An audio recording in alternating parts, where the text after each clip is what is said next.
Hey everyone, this is Shri. Welcome back to Shri's Smart Squad.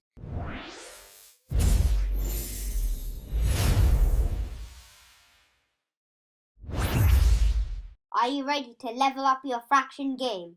Today, we are tackling the big leagues. Mixed fractions addition and mixed fractions subtraction. Don't worry, it's not scary. It's just like solving a puzzle. Let's dive in. Are you ready to think sharp and learn smart? Let's go. First, let's look at additions with two different examples. Example 1, 3 3/4 plus 2 1/4. Example 2, 4 1/2 plus 3 1/3. Today, we will be solving mixed fraction additions using two methods. Let's look at method 1 first. Step 1. Convert the mixed fraction into improper fractions. Step 2. Find the common denominator and convert the fraction. Step 3. Add the numerators, simplify the fraction if needed. To begin with, let's tackle step 1. Step 1. We need to turn these mixed number fractions into improper fractions. How do we do this? We need to multiply the denominator by the whole number and then add the numerator. Remember to keep that denominator the same. Here, we have to multiply the denominator 4 with the whole number 3, which becomes 12, and then add the numerator 3, which is 15. So our fraction becomes 15/4. Let's convert the other fraction, which is 2 1/4. So 4 times 2 is 8, and then we need to add the numerator 1, so it becomes 9/4. Let's repeat this step for example 2. 4 1/2 plus 3 1/3. So 2 times 4 is 8, and then if we add the numerator 1, it becomes 9/2. Let's do the same for the other fraction. 3 times 3 is 9, and then if we add the numerator 1, it becomes 10/3. Now we are done with the first step for both of the examples. Let's move on to step 2, which is we have to find the common denominator and convert the fraction. After step 1, we have 15/4 plus 9/4 for the first example and 9/2 plus 10/3 for the second example. Now let's find the common denominator. In the first one, since the denominators are already equal for both the fractions, so the common denominator is 4. Now let's look at the second one. Unlike the first example, here the denominators are not the same, so we need to find the common denominator. How do we do it? As you already know, we have to multiply the two denominators, which is 2 times 3, to get our common denominator 6. Now the next step is to multiply the first fraction's numerator 9 with the denominator of the second fraction, which is 3, and 9 times 3 equals 27. And then we need to repeat the same for the second fraction. So we need to multiply the second fraction's numerator, in this case 10, with the denominator of the first fraction, which is 2. And 10 times 2 is 20. Now we find the common denominator and converted the fraction for both examples. We are done with step 2. Let's move on to step 3, adding the numerators and simplifying the fraction if needed. As part of step 2, we make sure the denominators are same for both of the examples. Now, the easy part, adding those numerators together. 15/4 plus 9/4 equals 24/4, as 15 plus 9 equals 24. 27/6 plus 26 equals 47/6. Wait, are we done yet? No! We need to check whether we can simplify fractions. In this example, we can simplify the fractions. 24/4. Since we can divide 24 by 4, let's do it. 4 times 6 is 24, so the answer is 6. Let's do this for the other example, 47/6. If we simplify this, we get 7/5/6. If you haven't watched my video on how to convert improper fractions to mixed fractions, check out the link in the description below for an explanation.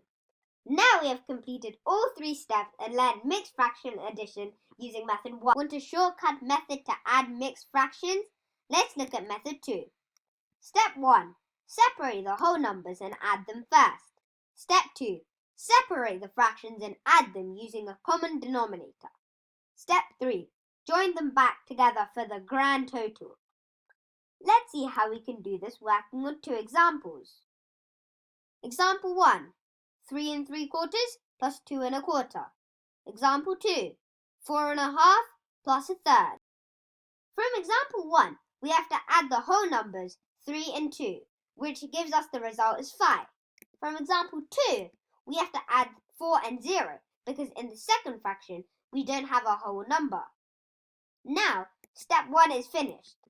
Let's move on to step 2, which is to separate the fractions and add them. We have 3/4 and 1/4 from example 1, and we have 1/2 and 1/3 from example 2.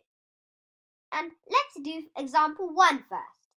If we do 3/4 plus 1/4, we will get the total as 1.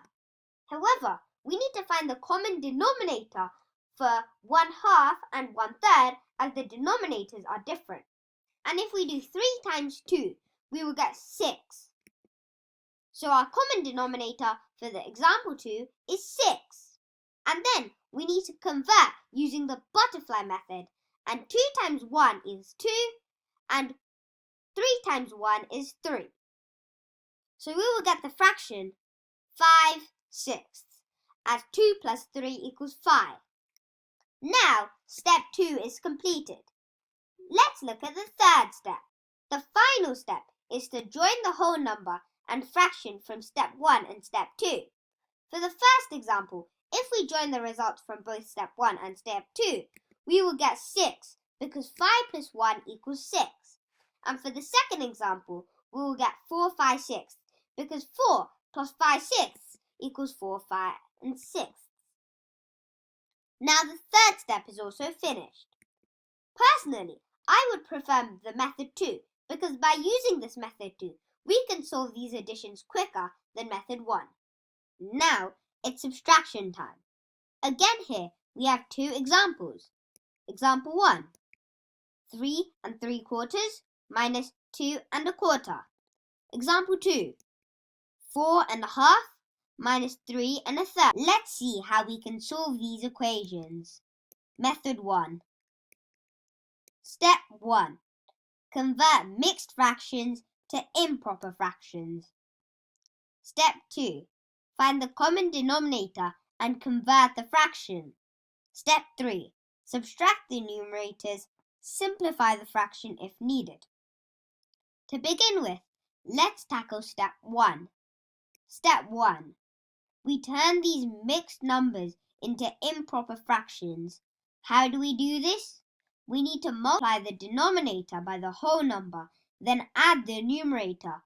Remember to keep that denominator the same. Here, we have to multiply the denominator 4 with the whole number 3, which becomes 12, and then we need to add the numerator 3, which is 15. So our fraction becomes 15/4. Let's convert the other fraction, which is 2 1/4. So 4 times 2 is 8, and then if we add the numerator 1, it becomes 9/4.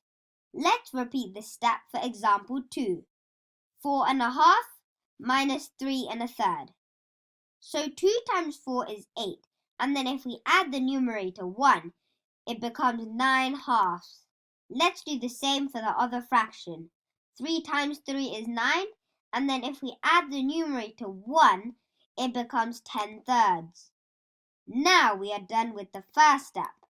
Let's move on to step 2, which is to find the common denominator and convert the fraction. After the step 1, we have 15/4 and 9/4 for the first example, and 9/2 and 10/3 for the second example.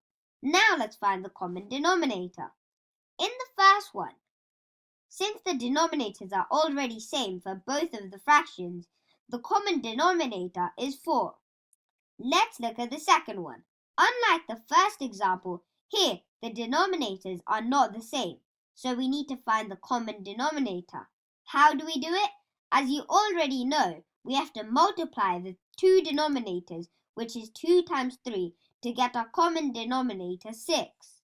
The next step is to multiply the first fraction's numerator, 9, with the denominator of the second fraction, which is 3, and 9 times 3 is 27.